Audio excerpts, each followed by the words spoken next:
বিশ্বব্যাপী শক্তিশালী মুসলিম ঐক্য চায় জামায়াত ইসলামী। পাকিস্তানের পররাষ্ট্রমন্ত্রী মোহাম্মদ ইসহাকদারকে এমনটাই জানিয়েছেন দলটির আমির ডাক্তার শফিকুর রহমান।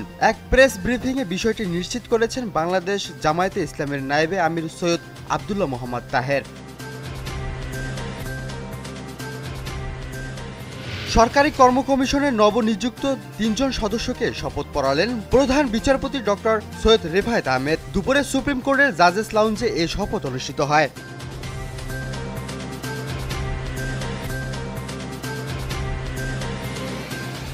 ব্রাহ্মণবাড়িয়া ২ ও ৩ আসনের সীমানা পুনর্নির্ধারণের দাবি আপত্তির শুনানি চলাকালে নির্বাচন কমিশনের দুই পক্ষের মধ্যে হাতাহাতির ঘটনা ঘটেছে।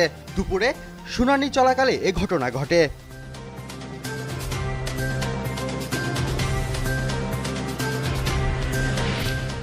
মোহাম্মদপুর থানার সমালোচিত ভারপ্রাপ্ত কর্মকর্তা আলী ইফতেখার হাসনাত সহ ঢাকা মহানগর পুলিশের ৩ কর্মকর্তাকে বদলি করা হয়েছে। ডিএমপি কমিশনার শেখ সাজ্জাদ আলী স্বাক্ষরিত এক আদেশে এই বদলির নির্দেশ দেওয়া হয়।